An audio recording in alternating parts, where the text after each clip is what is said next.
General math chapter 1, যেটা হলো বাস্তব সংখ্যা। আমি আলোচনায় তুলেছি কি বাস্তব সংখ্যা। এই অধ্যায়টা আজ আমি বেসিক যতগুলো আছে সব আমি পানি পানি করে দেব, বুঝতে পেরেছো? আর যারা ক্লাস 8 থেকে 9-এ উঠেছো তাদের কোনো প্রাইভেট পড়া লাগবে না। আমার এই পেজের সঙ্গে লেগে থাকলেই তোমার গণিত A to Z কমপ্লিট।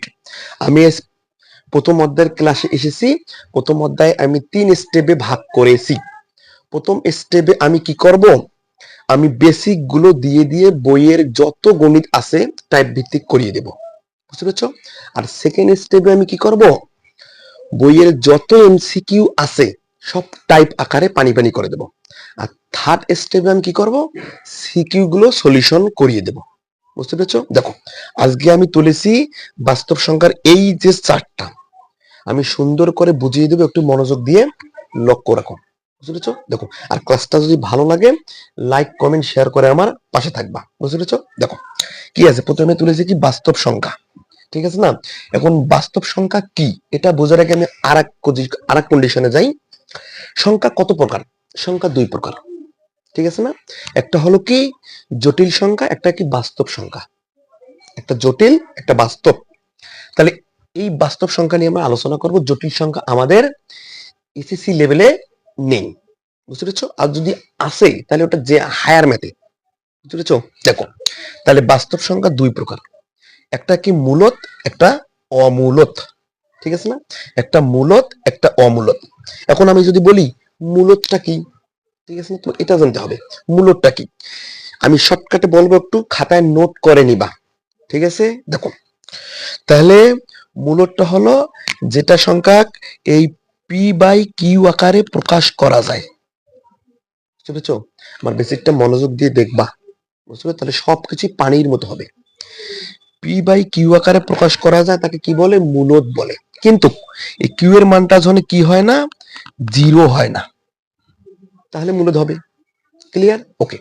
আর অমূলতটা কি, যেটা পি বাই কিউ আকারে প্রকাশ করা যায় না। এটা পি বাই কিউ আকারে প্রকাশ করা যায়, এটা পি বাই কিউ আকারে প্রকাশ করা যায় না। ক্লিয়ার? ওকে। এখন মূলত সংখ্যা ফিরে আবার কত প্রকার? 2 প্রকার। কয় প্রকার? 2 প্রকার। একটা হচ্ছে পূর্ণ সংখ্যা, একটা হচ্ছে ভগ্নাংশ, ঠিক আছে না? একটা পূর্ণ সংখ্যা, একটা ভগ্নাংশ। আমি পূর্ণ সংখ্যাটা বুঝাই কি, পূর্ণ সংখ্যাটা কি, শূন্য সহ সকল ধনাত্মক এবং ঋণাত্মক অখণ্ড সংখ্যাকেই পূর্ণ সংখ্যা বলে। ক্লিয়ার?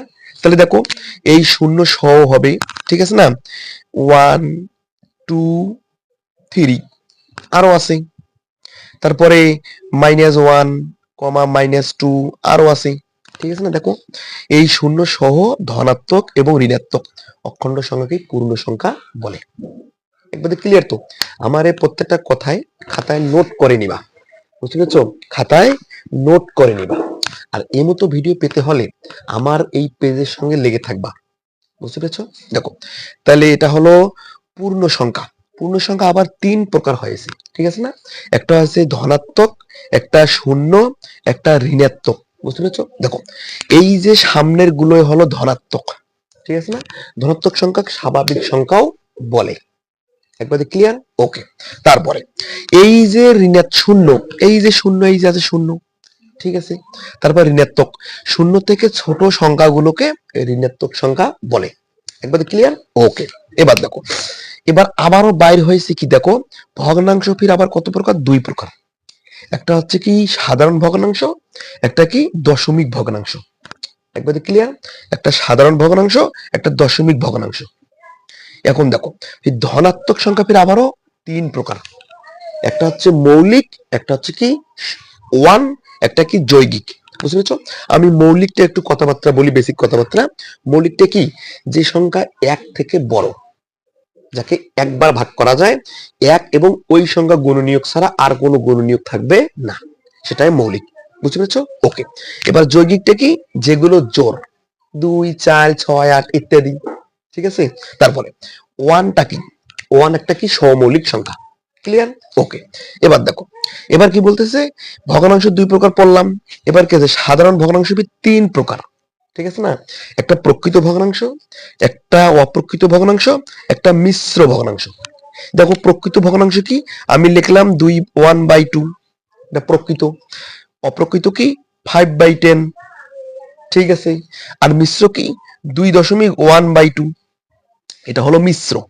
বুঝতে পেরেছো? এখন দেখো, তাহলে এই জায়গায় আমাদের কমপ্লিট হয়ে গেল এই চারটা। যারা ক্লাস 8 থেকে 9-এ উঠবা, এই চারটা সবাই দেখবা বইয়ের মধ্যে আছে, ঠিক আছে না? আমি একটু পরিচিত হইলাম বেসিকগুলা সহ, বুঝতে পেরেছো? বেসিকগুলা দিয়ে আমি তোমাদের সাথে একটু পরিচিত হলাম, এইভাবে সংখ্যাটা, এই চ্যাপ্টারটা পড়তে হবে।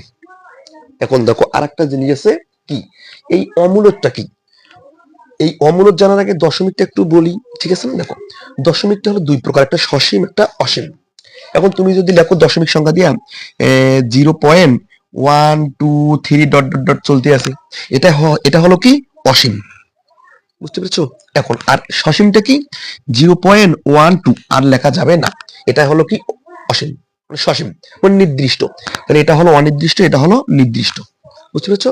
এটা হলো অনির্দিষ্ট, এটা হলো নির্দিষ্ট, একবারে ক্লিয়ার? ওকে। তারপর দেখো এবার অমূলকটা কি, ঠিক আছে না? অমূলকটা কি, এটা হলো অসীম অনাবৃত্ত সংখ্যা।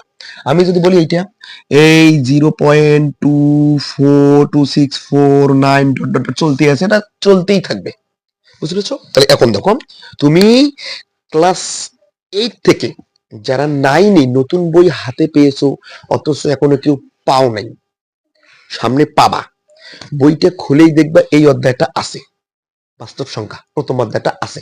যারা ক্লাস 9-এ পড়তেছো এবং যারা 9 থেকে 10-এ উঠতেছো, তাদের এই অধ্যায়টা জানা দরকার, বুঝতে পেরেছো? আমি ক্লাস 8 থেকে যারা 9-এ উঠতেছো এবং 9 থেকে যারা 10-এ উঠতেছো, তাদের প্রত্যেকটা অধ্যায় আমি সলিউশন করে দেবো, আমার পেজের সঙ্গে লেগে থাকো, বুঝতে পেরেছো? আর এই চারটা সুন্দর করে একটু আমি ফুল প্রথম থেকে যে বুঝিয়েছি, ভিডিও স্কিপ করে একটু দেখে নেবা, বুঝতে পেরেছো?